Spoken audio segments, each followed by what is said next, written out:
We have an amazing lineup of some really, really cool guests. In this season, I want to totally spotlight law enforcement. We're going to kick it off with Wayne Bullier, who is from the police academy across the street, Broward College. So he's going to talk about entry-level training, recruit training, what goes into the curriculum. A whole bunch of other guests that are going to come on that are going to talk about family relationships within police families. And we're going to have our very own dean on, Dr. Durham. Remember, this is the brainchild of Dr. Durham to do investigation with Dr. Tate. It's her idea. She is going to talk about what it's like to be a mother of a first responder. One of the things that I really hope the audiences will come away with is an understanding and an appreciation and an empathic view of police officers.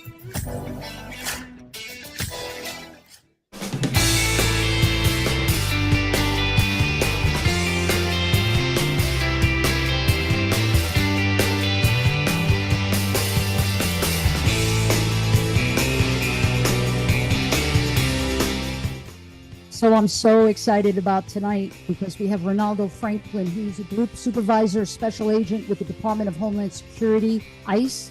And during his 22-year career in law enforcement, Mr. Franklin participated in numerous high-profile investigations, including child exploitation, human smuggling, cyber crimes, narcotics enforcement, human trafficking, and identity and benefit fraud. Mr. Renaldo, Special Agent Renaldo, is an award-winning public servant dedicated to securing the homeland from transitional crime and threats. He earned a bachelor's degree in criminal justice from Auburn University in Alabama. And please help me welcome my dear guest, an amazing, dynamic guy, Renaldo Franklin. And so, Renaldo, thank you so much. Listen, it is not lost on me that with everything that's going on today, that you are probably slammed like beyond. And you still, you kept your commitment, and you've just been really amazing. And I also want to just say thank you again. Shout out to Professor Thomas Roberts, who I'm sure you know, who arranged the tour where I first got to meet you, because we met you. It was actually at the Oceanographic Center where all of our students met. And then they received an amazing presentation from you. I was so impressed with you that I think I put you right on the spot, right in front of everybody, right? And I asked you, would you be my guest? And you said yes. So thank you for being here tonight. Tell us a little bit about you and what attracted you to become a special agent with the Department of Homeland Security. Thank you very much. Thank you for being here. I appreciate it very much. My interest in becoming a special agent started way back in the 10th grade when I was lived in Central Florida at the time, and I went to the library a lot. So back then we didn't have digital devices that they have now. So if you wanted to read something, you went to the library. So I was into mafia books. I read a book called Bloodletters and Bad Men. I read the book Wise Guy that the movie Goodfellas is based on. And I saw another book called War of the Godfathers by William Romer. He's a retired FBI special agent. And I went and I read it. I was like, you know what? You either could be the bad guy, you could be the investigator. And I really liked his investigative style. The book is about the conflict between the Chicago mob and the New York crime family, the Bernardo crime family, in their effort to control gambling, grift in Las Vegas. So it was a very good book. I recommend it. And it got me interested in becoming a special agent with the federal government. And so I worked in the private sector for a few years. And in Halloween 2002, I got the phone call that I've been hired to be a special agent with the Immigration and Naturalization Service, formerly known as the INS. So because of post 9/11, that they created the Department of Homeland Security. The INS was abolished, and I was then hired by the Department of Homeland Security to be a special agent with ICE. And then the special agents in ICE, we formed over time, it became the agency known as Homeland Security Investigations, HSI. So that's how I got here. I originally worked in Detroit. In Detroit, I did worksite enforcement investigations. That was companies that hired people who were in the United States illegally. And after that, I did child sexual exploitation investigations, where I investigated people who harm children using the internet. And that became a very passionate part of my career. And then in 2011, I transferred down here to Miami because I'm a native Floridian, and back in the home state for the last 14 years. Awesome, awesome. Can you tell us like a typical day, a day in the life of Special Agent Renaldo Franklin? Tell us like a typical what a typical day is and the role and the responsibilities and all of that. Well, first thing you always do is you check your phone. The first thing you do is you get up in the middle of the night. You check your phone in the middle of the night. You check your phone first thing in the morning to see if there's anything you need to respond to. Being a supervisor, special agent the last 7 years, my groups have always had around the clock duties. So I supervise a human trafficking group, then I supervise a child exploitation group, then the CFA and tech group, and those groups always support every other group in our area, and then the special victims group in Fort Lauderdale. And so you always check the phone and make sure you didn't miss anything overnight from any time for any of the agents who had to respond to a call out at either the airport or the seaport, or there was something that management needed from me early in the morning or whatever. If there was a last minute meeting that was scheduled for that day. So that's the very first thing you do. Then after that, of course, you get a workout in because at the office, they allow us to work out on duty. So we have a nice gym at our offices. So I always get a workout in early and get that out the way and then focus on whatever tasks we have today. Some days we have enforcement actions. Like if we have a search warrant or we have an arrest warrant or we have some criminal we're going to go look for, that means the day starts regular early. We call it, my former supervisor in Detroit used to call it 0 dark 30. So we would get up, here it's easier to get up, we have snow. But in Michigan, we would get up at 3:30 in the morning, 4 in the morning, because we had a bigger geographical area.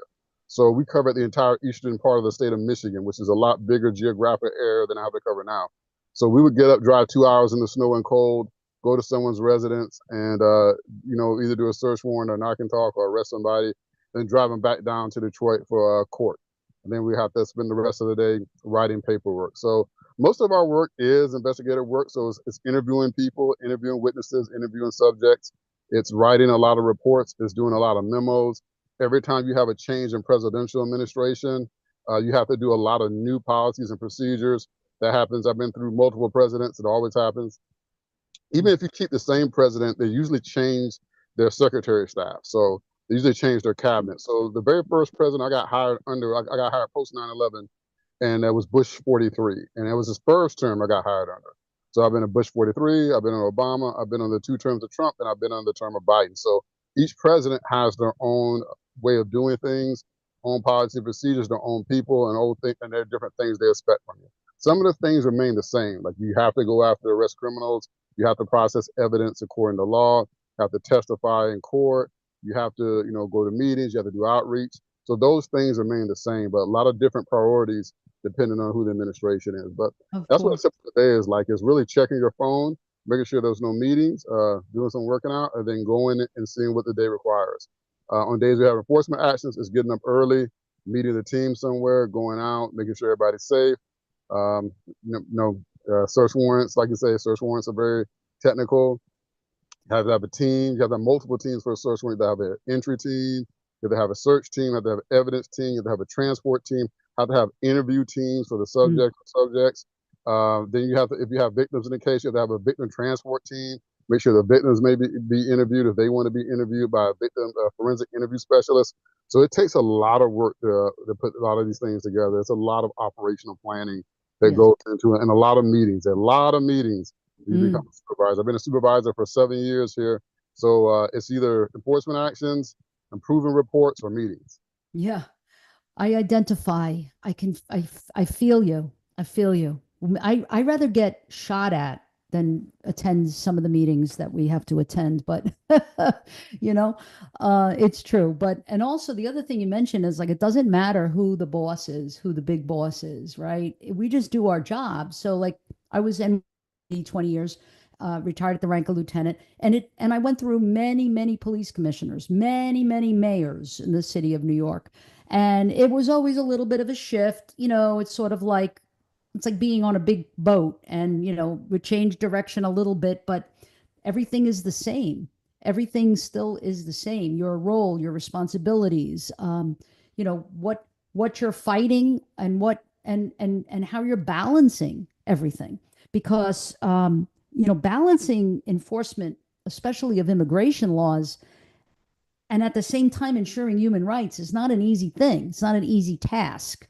It's the same thing like when we lock somebody up local law enforcement, state, federal, whatever, it doesn't matter. You're under arrest, but you are innocent until proven guilty. So one might say, well, if I'm innocent until proven guilty, why am I not given, a stay at the Ritz then instead of a stay at, the Broward County Jail? And the answer is because we have a job to make sure that you are being cared for and that you're not leaving custody. So custody and care is really important. It's an important role that we play as law enforcement. So the question really is, how do you balance? How do you balance enforcing the law, and in this case, immigration, and at the same time balancing, because we hear about families and all of that. So can you shed some light on this, from your perspective? It's really not as difficult as people think. There's a lot of a lot of sensationalization going on in the media, sensationalization, whatever. There's a lot of fabrication going on in the media. The media always picks the most odd story, the most obscure story to paint my agency in the bad light or paint anyone in a certain light because the media has their own agenda. I think the best thing you have to do is just continue to follow the policies as they're written. Continue to follow the directives that come from headquarters because those are written by attorneys.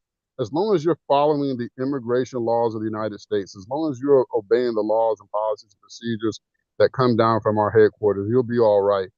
The thing about it is this: you have to always remember the person you're treating is human, and that they're human. Yes, they're a violator of law. And I've done this even when it was someone who sexually abused children, who was under investigation for that. People are like, well, how come you've never punched a pedophile or anything like that? I said, because there's still a person that has rights.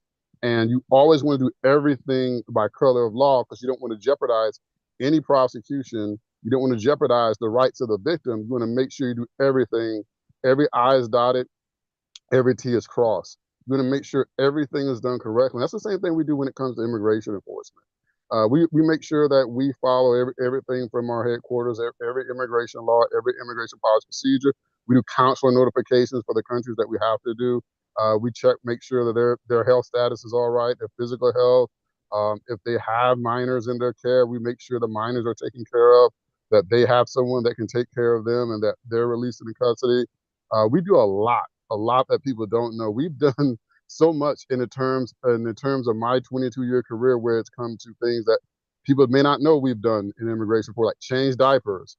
Um, exactly, like change diapers, literally, during some of the migrant surges of the past, and transport people to and from court, transport people to and from hearings, making sure that they have, contacted with an attorney, making sure they know their legal rights under the laws of the United States. So those are the things that we do. So as long as you follow what the rules are coming from your headquarters, as long as you follow the laws of the United States, you don't have to worry about violating anyone's human rights. Because if you do, I guarantee you will be gone. They will fire you. I've known co-workers who have been fired over the years for exploiting migrants. A co-worker of mine in Detroit, he without going into mentioning his name, it's a well-known case. He was exploiting migrants, and the agency found out about it, prosecuted him. He went to prison, got fired, and went to prison. Wow. It made the Yeah. news, and it's again, we take these things seriously. There's this attitude in the media that, well, you guys don't really care, this and that, this and that, but that's not the case. We take everything seriously. We take everything seriously, and we take everything critically, and we follow all the rules and everything. And also, there's a lot of things that we do that the public just doesn't understand. Like when you transport someone, you have to make sure they're secure so they don't hurt you as you're transporting them, and they don't hurt others, and they don't hurt themselves. I heard somebody say, well, why do you guys handcuff and all this other stuff? I said, you do realize, right, these people, one, they're criminals. Two, a lot of times they're different rival gangs, and they're on the same plane. You don't want them sitting there fighting. You don't want them to turn into Con Air. So you want to make sure they're secured. Also, they're going to be flying. You got to make sure they're secured to their seat. You got to make sure they don't hurt you, make sure they don't hurt anyone else. Right. Right. So Exactly. a lot of those things, you just have to really, like I said, like doctor, you just follow the law. As long as you're following the law, you're going to be all right. Yeah. This kind of reminds me of, I think it was the summer of 2020. Was it the summer of 2020 when there was all the protests? Mm-hmm. It was 2020, right? Wasn't it? Yes, it was. Definitely. I remember that. It was George Floyd summer, they called it. Yes, I remember that. Yes. And that was that was criminal behavior, what was happening, right? So the police officers that assaulted and killed him, they're criminal. And I always say that. It's like I'm not going to defend, I'm not going to defend that kind of bad cop, right? I mean, cop, it's in me. It's in me. It's in my blood. You could take me, away from the department, or away from the city, and I'm still going to be a New Yorker. I'm still going to be Italian, and I'm always going to be law enforcement. It's in me. So during the summer of 2020, when everything was unfolding in front of us and on TV, and you're right, the media is a force multiplier, absolutely, and it isn't positive. It's negative force multiplier. And on social media, I had enough. Like, I was watching these posts demonizing the police, demonizing local, state, federal law enforcement, just demonizing and crucifying. And, I should know better than to like get into an argument with people. But there was a point where I couldn't stay quiet anymore. I had to say what I wanted to say, which was, not all of us are bad. Please. Like, I work with and know men and women in blue, from local law enforcement anyway, and even federal law enforcement officers that I know, like you, like Tom Roberts, and the list goes on. Good people who were attracted to law enforcement because they wanted to help people. In fact, I taught at the police academy for many years in New York, and every single, they called it 0 day, which was like the very first day, I would ask the recruits, why did you take this job? And all of them, without fail, said, I want to help people. And they believe it. And they were earnest and they were sincere about it. And then when they got out on patrol, you never heard anything bad about them. Like, they never made the media, right? Just real humble people. And that is the majority of us. It's a very small group that are not cops. I'm sorry, they're not law enforcement. In fact, they're criminal, corruption, brutality, abuse of authority, whatever it is. How can you speak? Can you speak to any of that? Because I would imagine that right now you're sort of at the other end of being demonized. My son, you wouldn't believe this, but I'm going to tell you that I have been in federal law enforcement for over 20 something years. I've gotten more positive feedback from our current priorities than I've ever gotten, period. Really? I've gotten so many people offline, off the internet. And when you get off, again, I've been on social media, doctor, since 1998, because I was in college. Remember Windows 98? Yes.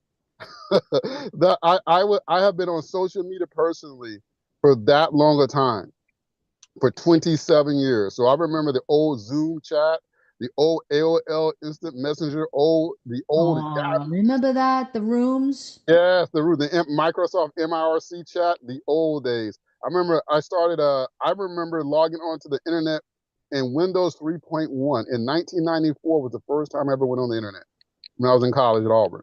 1995 is when Windows 95 came out, and I was starting to be more familiar with the internet then. A lot of people went online. A lot of people started hitting the web then in 1998. But I can tell you right now, offline, people online say junk they will never say to your face. People online, they go on there, they rip you, they say this, they say that, and then when they see you face to face, it's a completely different story.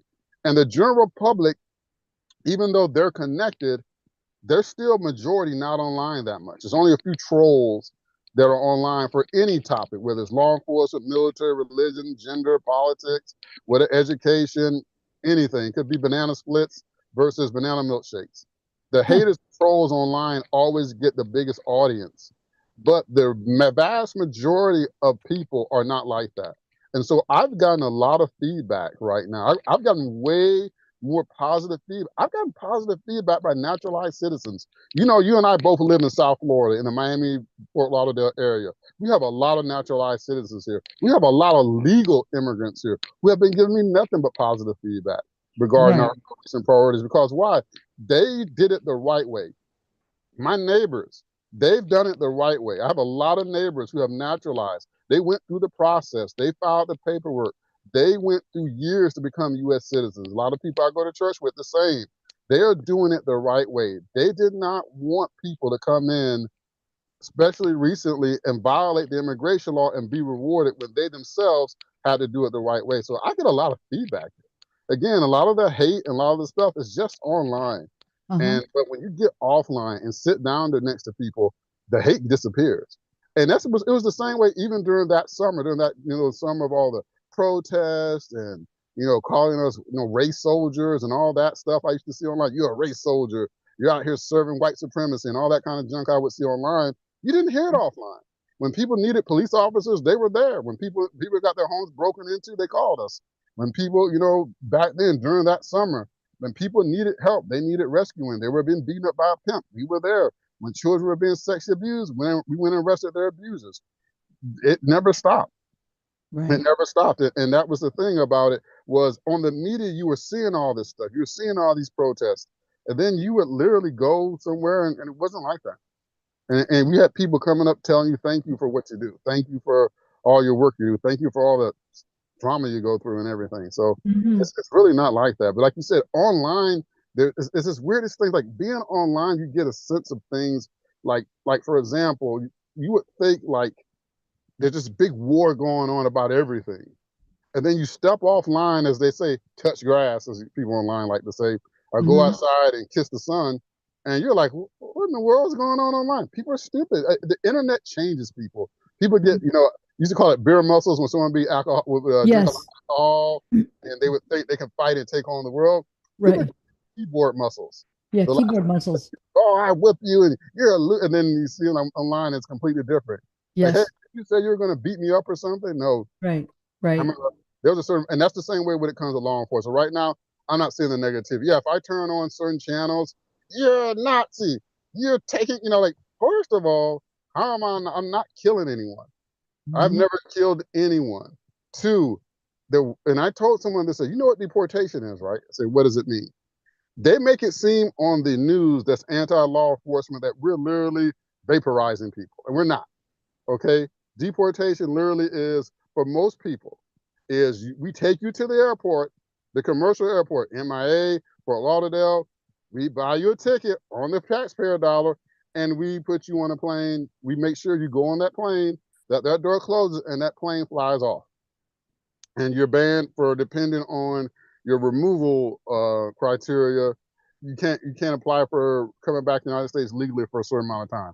Now, if you're an aggravated felon, if you raped somebody, if you murdered somebody, if you have physically beaten someone to a pulp, after you do your prison sentence, you're never coming back here, period. You get a permanent bar. And if we catch you, that is a felony. You're being locked up, and now you're going to do more prison time and be removed again. So that's a permanent bar. If you are convicted after being something we call an aggravated felony, if you are convicted of an aggravated felony according to the immigration law, when you're removed, you're never coming back. Right. And if you do, you will be arrested. Before I start launching into the human trafficking piece, right? Which is all of this is a difficult conversation. We're talking about people's lives, right? And it's like one thing to come into a store and try to steal a TV and try to get away with it. And then it's a whole nother thing if I'm trying to come to this country, and you're right, you got to do it the right way. I can't go live in Italy. I want to. I want to live in Italy. That's my dream. But it's not that easy, right? You have to abide by whatever the country's guidelines are. When you say there's a sort of a difference between stealing a TV out of Walmart or, as you said, beating someone to a pulp, we're going to get into the real heinous stuff like human trafficking and the trafficking of children and sexual exploitation and all of that. But we're talking about somebody who maybe didn't do whatever they needed to do, go through the bureaucracy and the application process, and it's very daunting and it's very long, and and then there's chances are you may not even be able to get an invite. in. Fine.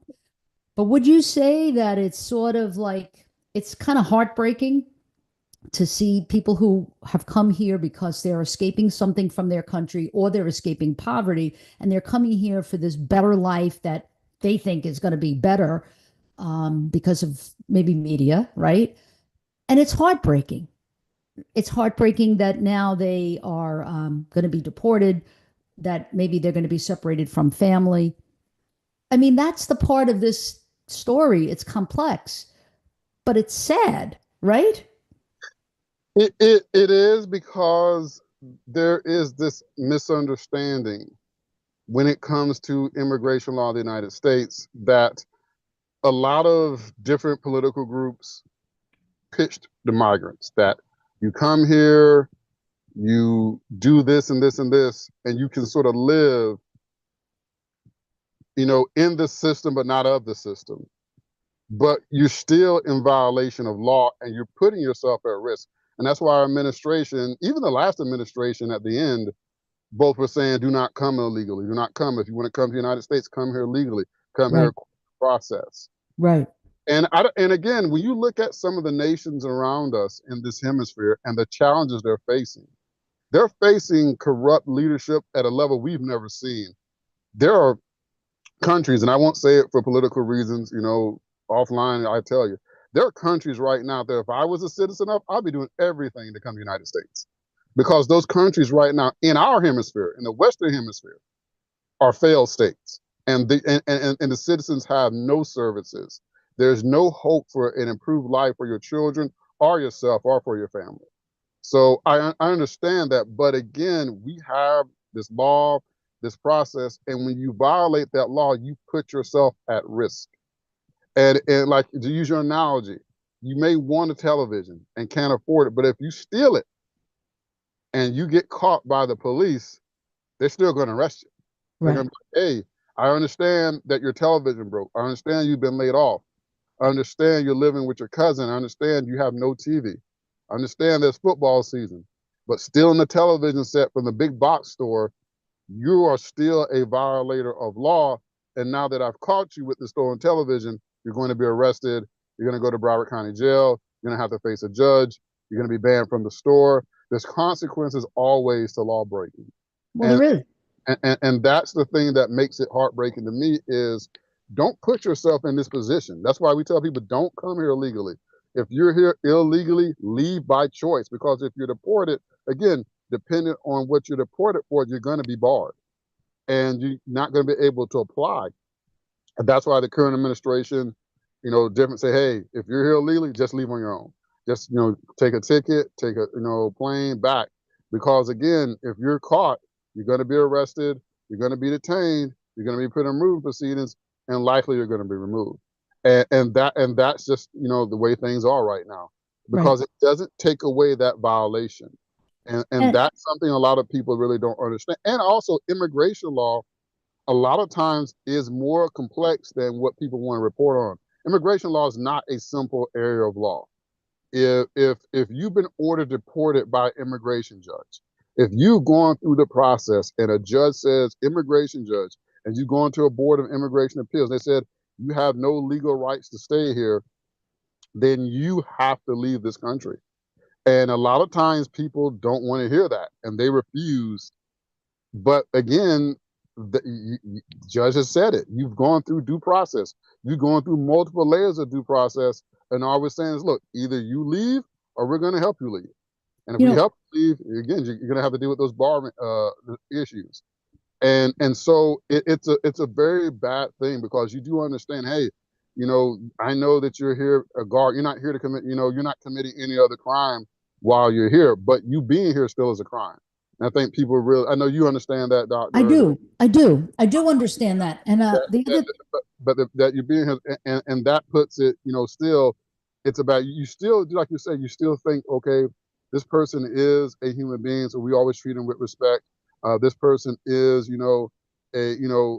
understand their situation, but this system that is immigration. Everybody has talked, the politicians for decades have talked about overhauling the immigration system, and they've never done it. and that lies on Congress. That lies on them for saying, hey, these are the laws, but they've never, every president who comes in, claiming to be a reformer, claiming to change things, they didn't. Yeah. I was still waiting for a lot of these things to change, but they didn't. And right now, the law is the law. You know, okay. I mean, and that makes sense, right?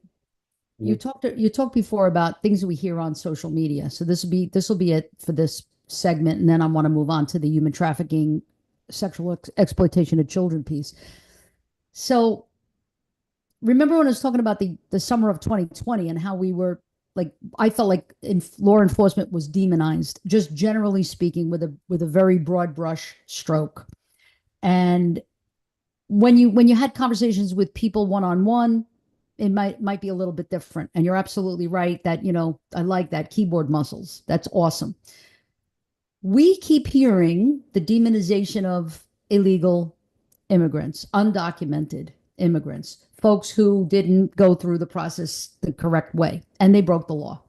We hear about that, but we also hear that they're super dangerous, that they're in gangs, that they're you never want to even like lay eyes on these people because they're gonna kill you and eat you for lunch. Is that the majority? I know you can't give me a percentage, but I want to dispel this myth a little bit. Or is it a myth? Or maybe it isn't a myth. You would know. What do you think? And what can you say? I only can speak on the things I've seen in my career. And in my career, I've come across some that were involved in very heinous crimes. Again, child sex abuse material, sexual abuse, gang members. You know, my own career, I only can speak what I've done, is that when you have an entire population of people in your country that are not documented or that were documented and released, but they're here still with no immigration status, you do have in that community elements of people who are 9 to 5ers. They're going and they're doing their 9 to 5 thing, and they're following, they're laying low because they don't want to be detected by us. But you also have the ones that come in to here to hurt human beings and to hurt American citizens. And you have a lot of people who really come in to scheme the system. If just in mind, just me, I speak for Renaldo Lamont Franklin. I'm not a spokesperson for ICE or HSI, DHS. We have Right. spokespersons that handle all that. This is just me. This is just you asking me an honest question. Right. Ones I have dealt with, I've dealt with some that were nice, kind people who were just in here, like you said, they just want to, they just want this, they're here just for financial reasons. They're here for the social reasons. That they live in a country, they come from a country that's not a good country to live in. Right. I also met people here that we've arrested who have sexually abused U.S. citizens. So I've seen the whole gamut. So Yes. you don't, again, some people want to turn, we have millions. I've heard different numbers, anywhere from 11 million to 20 million. People want to turn, you know, always the other thing, turn into either angels or monsters. But Right. it's too general. You have to, go through that. Any population, you're going to find people who the only crime is they're here in violation of immigration law. You're going to find other people that are here to do harm to American citizens. So you're right. It is painting a broad brush that doesn't need to be painted that way. But I like what you're saying here. It's just like it goes from one extreme to the other. They're either yes, all like we feel so bad or oh my God, I feel so scared. but look, Right. but look at the power of language. Look at the power. Yes. For example, language is always the common denominator. When you're watching the media, and I'm speaking only of the media, immigrants. Renaldo, why are you arresting immigrants? I'm not arresting immigrants. I'm arresting people who have violated the immigration laws of the United States.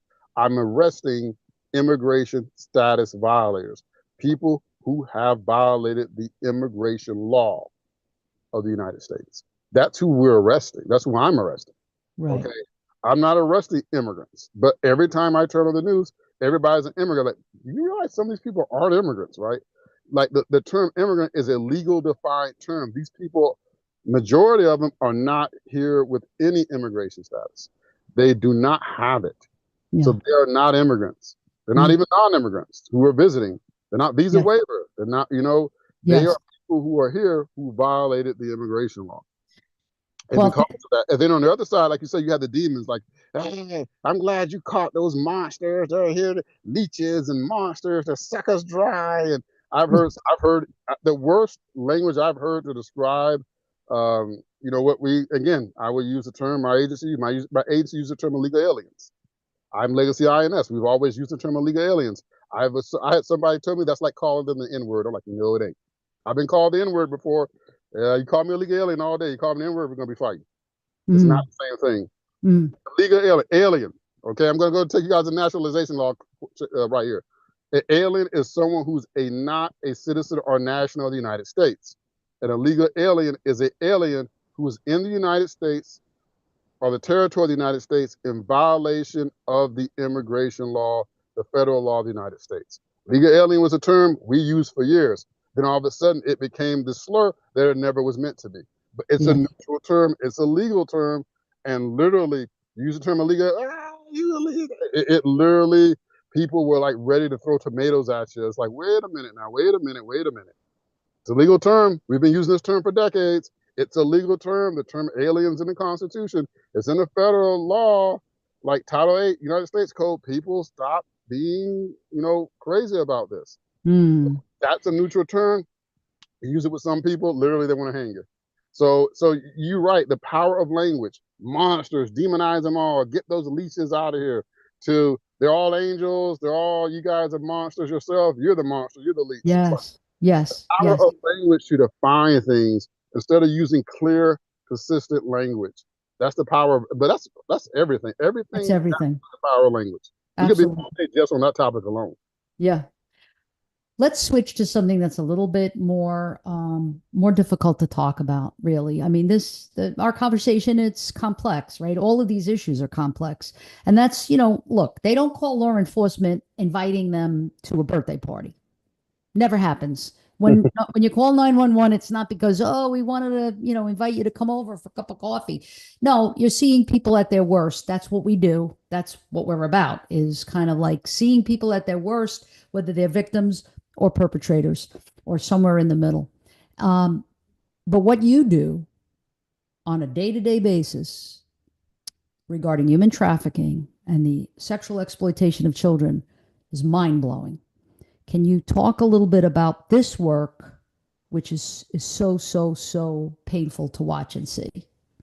It's actually not that difficult to talk about, because the reality is, it is what, I spent half my career doing as an agent and as a supervisor. So I love the empowerment of us working in the community to protect the children and the vulnerable people in our community.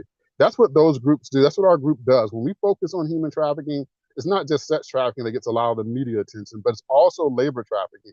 People being exploited for labor, to save money or to be, people taking advantage of other people. That's what trafficking comes down to. It's people conning, controlling other people for profit, whether it be for sex, whether it be for labor. So it's very good to go after the people who do those crimes and put them behind bars. And working with our victim assistance team and working with our non-governmental organizations to provide relief, to provide resources, to get those people back on their feet. And so it's always good to empower. And when it comes to child exploitation, there's no better feeling than arresting someone who is harming children, who is sexually abusing children, no matter what. And it's no better feeling than taking that person and putting them in the system and then putting that child on the process to heal. You're taking, first thing we do as law enforcement is we're stopping the offense. That's the one thing about our job. The offense stops. Second thing we're doing is then that child gets to work with non-governmental organizations, working with counselors, working with therapists, one day to become an advocate. I have a case that I worked on many years ago. I'm going to not use the names to protect the people, but they were being sexually abused by an adult. And now the people in the case, they're not victims. They were victimized by this adult, but they've been empowered and now they're advocates. They're advocates for victims of child sexual abuse. They're advocates online. They're advocates in their community. And it's been empowering to watch them have the courage they have from the horrible things they suffered at the hands of this adult. And they've suffered terrible abuse at the hand of this adult, and physical, sexual, and mental, psychological. And they are advocates now. And watching that process and being a part of that process is so rewarding. And to me, that's why I find so much passion about it, because it is what we should be doing. It is the one thing politically that majority of us, there's always some odds out there. I've run in some oddballs, sad to say, but it's the one thing politically, whether you're right, whether you're left, whether you're north, whether you're south, everybody comes together and says, if you're sexually abusing children, I want you behind bars, period. And that's the thing that really, the way we work together with our law enforcement partners, the way I've worked with my partners in Michigan and down here in Florida and across the country and across the world, that's just awesome, man, because we come together to help the children. We come together to put these people behind bars, and we come together to, put the children on the path for resources to become that. And when it comes to human trafficking, it's gotten a lot of attention over the last few years. A lot of advocates who were former victims of trafficking really make a difference. It's really good to hear their stories, and their stories are empowering, and the challenges they face. And you know what? The thing I learned the most from survivors of human trafficking is where we in law enforcement have failed. They speak a lot about how we have failed, how we let them down, how we didn't respond, how we treated them poorly, how we didn't take their trafficking seriously. And I take those things to heart. I bring them to my team, and we avoid those mistakes. We learn from the mistakes from the past, and we work to not to make those same mistakes again. And that's the greatest thing about human trafficking and child exploitation is the community. It's not that many of us who do this, by the way. Nationwide, worldwide, the number of human trafficking investigators is very small. The number of child sexual exploitation investigators, a lot of people burn out on it. I got burnt out on it once, and they took me out of it for about a decade before I came back to it, because again, it's very traumatizing. You're taking a very big toll of yourself, because again, you're looking at images of children being sexually abused. And so when you do that, that trauma is hitting you, and you have to take care of yourself as well. And that's why a lot of times we rotate people through the groups, we rotate people through the investigation, so they're not spending their whole career doing these type of investigations. That's why you have off and on. But it really is, the work needs to be done. And so very few people can do it. I had a coworker tell me, my coworker works drug cases. He works drug cases with violent drug cartels, the kind of stuff you see on the show Narcos. He works with he's investigated some of the most evil people in the Western Hemisphere, some of the most dangerous in the Western Hemisphere. He told me this. He said, you know what, Renaldo? He said, if I ever see one image of child sexual abuse material, CSAM, I'll quit. Wow. He's like, I don't know how you do it. And that's the thing about us. We are a different breed in law enforcement. We're always segregated from everybody else, and we're a different breed. We just are. And yes, we work together in that, though. We still take care of each other, and we know that. So our community is so small that you can talk about an investigation that I worked in Detroit, down here in Florida, and the people know about it, because again, there's so very few of us, very few of us, and very few of us have been through this. A lot of us are not my age who started with me have retired, or they've gone on to other program areas, but it's a very empowering thing when you work together and come together to put a criminal behind bars that the public, no matter what side of the aisle they're on, they're with you on that one. Hey, you're locking up pedophiles, we're with you. right, exactly. Yeah, that's a common denominator, right? To come together and bring people together. There's a lot of good questions, really, really good questions that we are seeing in the chat and also in YouTube. So I'm going to start. If that's all right. Just like Yeah. start throwing them at you. So this is one of our PhD students, Tom Gainey. He's asking, how often do you work with local police officers? He worked with the FBI to some extent, and we've been in contact with other federal agencies for information purposes. So it's more about the, like interagency collaboration across, federal, local, state, agencies? Every single day.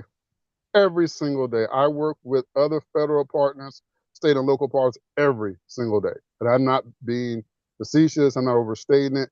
We at HSI, that's one thing we pride ourselves on, is the way we work with other agencies.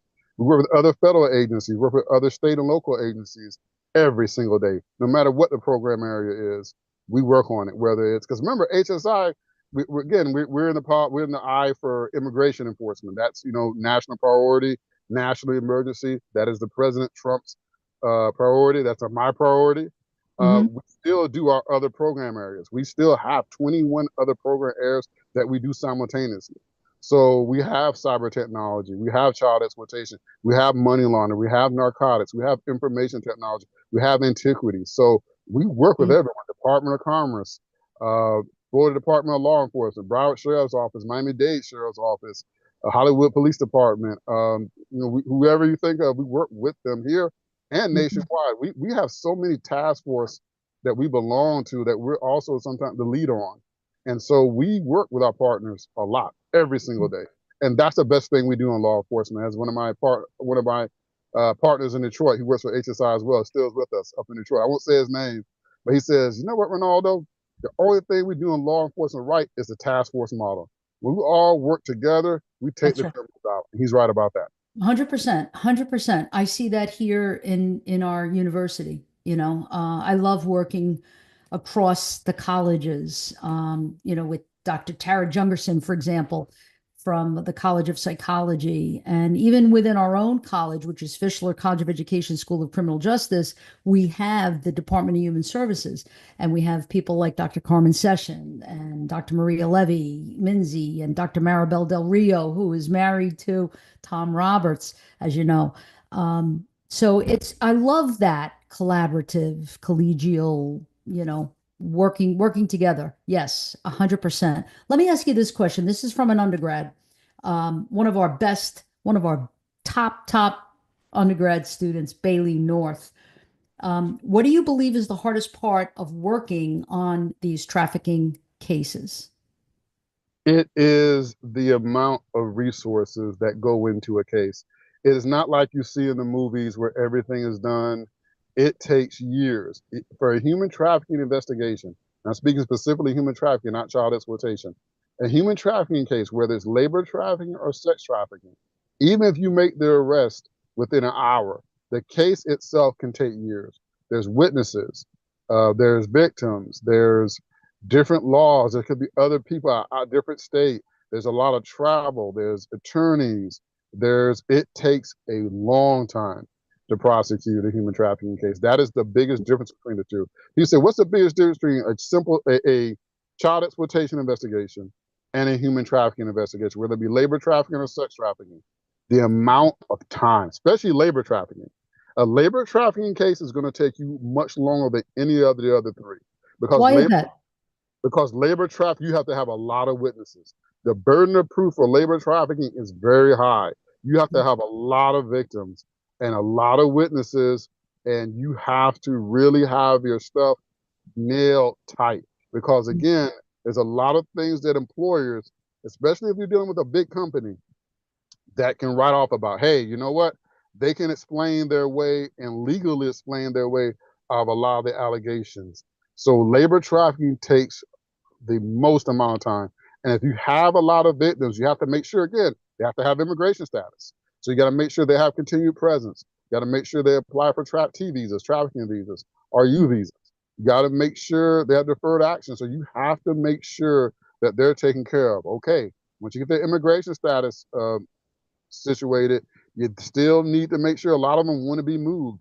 A lot of them want to find new jobs. So it takes a lot. Trafficking victims, sex trafficking victims who become survivors during the process, they are very different than you see in the movies. Sex trafficking victims will cuss you out. Literally, they'll call you drunk in the middle of the night and cuss you out. Why?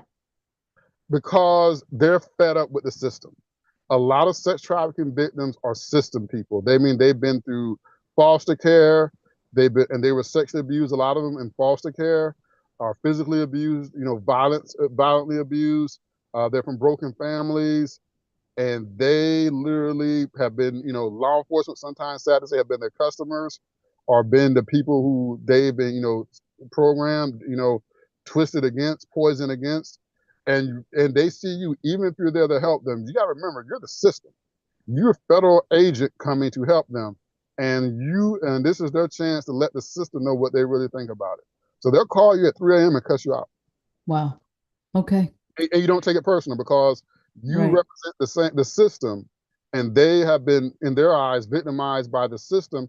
And a lot of them have had a lot of abuse. I mean, a lot of abuse. I met a young woman who we tried to, counsel her. And again, also too, it's not like you see in the movies. Hey, you're a victim of, you got a violent pimp, you're on drugs, you encounter one of us, hey, we're not here to arrest you. We're here to talk to you about trafficking. We believe you're a trafficking victim, force, fraud, and coercion. We want to get you some help. We have NGOs standing by, and they're like, oh, thank you. We're so happy. No, it's F you, F off, go, get out of here, So the reality is, and two, if they're high, if they're inebriated, like we've had one that was just literally, she says, I'm high on ketamine, dude. Don't take it personal.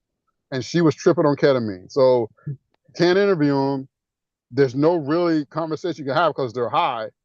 And so you just have to work through it all. We've had them where they've thrown up in our G rides because they're going through withdrawals. It really is a time consuming, and you can't take it personally. Even if they make it personal and they, cuss you out for an hour, call you racial slurs, everything, you cannot have thin skin and work sex trafficking. You can't, because they will call you every name in the book. And then I got a question. We got like 8 minutes left. So we got a couple of really good ones. And I want to get Carmen Session. She's our associate dean and chair of the Department of Human Services. And her question is, how does your organization collaborate with child protective agencies to combat and prevent child exploitation and trafficking? So how do you collaborate with child protection? And then she wants to know, what actions can citizens take to help prevent child trafficking and protect vulnerable children in their communities? Number one, we work through our victim assistance specialist program. We have victim assistance specialists we work with that makes connections with the non-governmental organizations. We use the acronym NGOs a lot. We work with them, and we work with the Department of Children and Families locally. In Michigan, we work with the Child Protective Services up there. So we work with advocates and groups in the community. We do outreaches, such as this, where we let people know the resources that are available to them. And that's what we do as well. And two, what can people do to get involved is just help people, join a credible non-governmental organization or start one. I know people who started their own. Find out the things going on in your community where people have meetings and things. And two, funding. Always, if there's a bond issue coming up where they want to, use that money to support law enforcement, or there's some issue with it coming up in your community where they want more money to hire trafficking investigators or anything like that, make sure you support it. Make sure you put your money where your mouth is. But there's plenty of groups, especially here in Broward and Miami-Dade and Palm Beach County. There's hundreds of legitimate non-governmental organizations that work to combat human trafficking. So get involved with one of them. Great. All right, here's a loaded question. And this is from Ebony Brown. She's one of our PhD candidates as well. Thank you, Mr. Franklin, for taking the time to speak with us. Would you be willing to share which president's approach was the best and why? Well, I know you can't answer that really, but do you want to talk about when you worked under George Washington? No, I can't answer that question. I know. That's a question. It would behoove you not to. No way. You Right. never, that's someone the big no. Yeah, that's right. I will say this. When I got hired, I was hired under Bush 43 post 9/11. And Bush was the first president in my lifetime to begin to deal with the reality of immigration enforcement because of the immigration status violations of some of the 19 hijackers and some of the issues that came up. He was the first one to say, we have to plug this hole, and we have an immigration enforcement issue. We need to do something serious about it. He was the first president to do that. The current president is in that same mode. I got to tell you, I'm not violating here. Trump loves our agency, and our agency loves Trump. That's something I can say. I'm not violating anything right there. He Right. has said he loves ICE, and we love him. We love Holman, who is the border czar. My boss up there, I'm not going to say his name because he'll throw a rock at me. Right. They're working, and we're working 24/7 to Mhm. make sure we're out there right now at this very moment to make sure that this community is safe. Period. End of story. Good. But and that's what you have to understand. Yes. Is that when it comes to that issue, then that's that. All right, something else, another Right. question. Yeah. Dr. Session is saying, thank you. It's a challenging topic, as many people shy away from discussing child trafficking, yet it is a reality that cannot be ignored. And it's so important to us that we have a conference that's coming up. It's called the Ensuring Safety Conference, and it's completely focused on examining child protection, child predators. And guess who's going to be on the panel? I am, yes.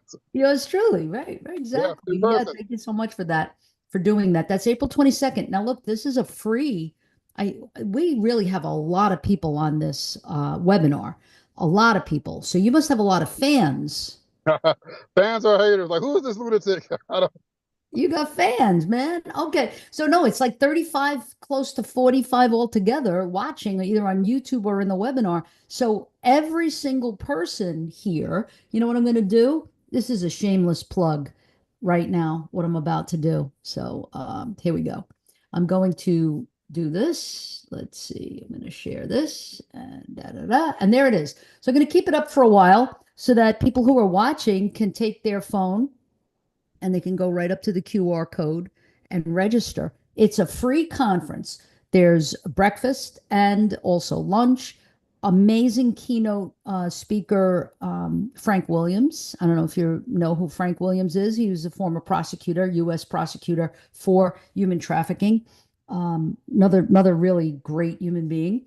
And then of course my our sociodrama group called Stage for Change is going to be doing a presentation, and it's called Behind the Mask, and it's about child predators online, grabbing kids unknowingly, especially through games like Discord and all of that. I don't have to tell you that what the deal is, but we took something based on a true story, and we're going to have a scenario that we can discuss as a group. And then, of course, you are also part of it. It's a big lineup. It's a free conference. I mean, hey, usually you get what you pay for, but here you're getting a great deal and you don't have to pay anything. So I'd like to encourage everybody to do that. Any closing remarks? Anything that you'd like to leave? How about parents? How about anybody who's a parent, anybody who's watching right now? Maybe you can give them some kind of tips or advice in terms of prevention. I would say monitor your kid's phone, monitor your kid's online life. I'm a parent, and believe me, even a person like me who does these outreaches a lot, who loves doing outreaches, I still have to practice what I preach. And it's like I can speak to a whole audience and tell them about internet safety, and they will listen. I tell the kids at my church who are used to hearing me say it, and they come on deaf ears. I tell my kids they go on even more deaf ears. So I would say you have to monitor your children's online behavior. Monitor you got to monitor, and you got to monitor when they're upset about something online. If they're upset about something online, do not discount it. Trust me, from Right. experience, if they're upset about something online, it's the equivalent of them being upset about something in real life, maybe even more serious. So you have 100%. to monitor that. So I 100%. want to say one thing quick. People, if you want to be a federal agent, we're hiring right now. HSI is hiring. We have a hiring thing on USA Jobs. We're hiring right now. I know there's a hiring freeze for most agencies, but not for us. So if you're interested in becoming a special agent, get on USA Jobs and look to apply. We're Excellent. going to be doing some more hiring as well. I'm at near the end of my career. I got a couple of years left, a handful of years left here. So I want a new generation. That's why I did this for one reason. I want a new generation of special agents to come on board and to be investigators and lead. and that's what we need. So be part of the next generation of HSI.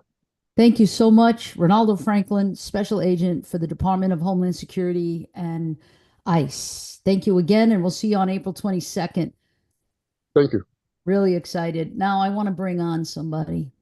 So I'm bringing on one of my favorite human beings in the world, really.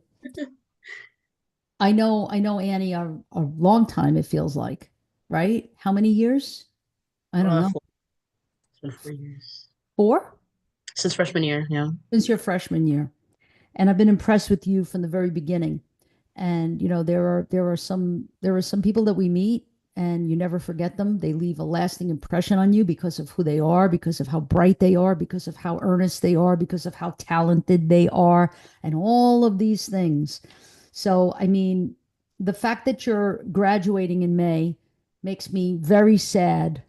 However, I'm so thrilled to hear the news that you have been chosen as a commencement speaker, our commencement speaker, the student speaker.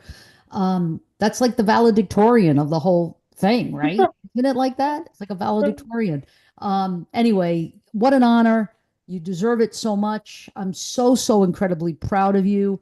Annie, of course, is with the College of Psychology, but she's a federal work study student and project manager for us, and just so many things that I can't even say, like what she provides in terms of her talent and her skill set and her maturity. I mean, she's been involved with movies that we've made, and videos, training videos, and just like it just goes on and on and on, the list, the resume that she's accomplished while she's here in this short 4 years. Hoping that she continues on with her master's. And I'm going to be there. I'm going to be there for commencement, thank God. And I'm going to be crying my eyes out. I know it, because I'm going to miss you. But I hope that you do come back. Did you want to say anything? I'm putting you on the spot. I know. I'm sorry. It's okay. Yes, but I mean, I'll be put on the spot at commencement, so that's fine. Yeah, so I'm one of the commencement speakers. There's like one for each of the different colleges. So I'll be at the 3 p.m. with like College of Psychology, Computing and Engineering, Criminal Justice, all of the non-homos colleges pretty much. Then there's another one after, I think. But yeah, no, I'm really just excited for the opportunity to kind of represent organizations, of course, like Stage for Change, where I got to do stuff in my time in undergrad. So thank Yeah. you for the for the shout out. I greatly appreciate it. And even if I mean I'm planning to do my master's here, but even if I don't, I grew up in Plantation, so my family's like 15 minutes from campus. So I'll still be Yeah, but that's what they I'll all still be say. around. That's what they all say. They tell me that, and they say that they're going to never forget me. And then, you got your Brendan Callanans and your Josh N. Fingers, and they're in the wind. Never hear from them again. So I really hope that that's not the case with us. But Funny enough, my brother actually just heard back about his acceptance into the Heisinger Business Program here. So I mean, oh, if I'm not here, I said, you know what I mean. But it's still, I'd come back from my brother again. So it's I'm a still family affair. a Okay. family fair. We're in the. You're gonna see me around. I will be here. You're not Oh, losing me. well, bless you. Congratulations. So proud of you. And the Stewies are next week, and we are up for a Stewie. Again, finalists for the last 5 years in a row. And Eddie Hammonds, who's not with us tonight because he's not feeling well, um, he's up as a finalist for student employee. Hmm. Did you know that? Yeah. And for the IOC And IOC and IOC Chair IMC of the chair. Year. That's right. That's right.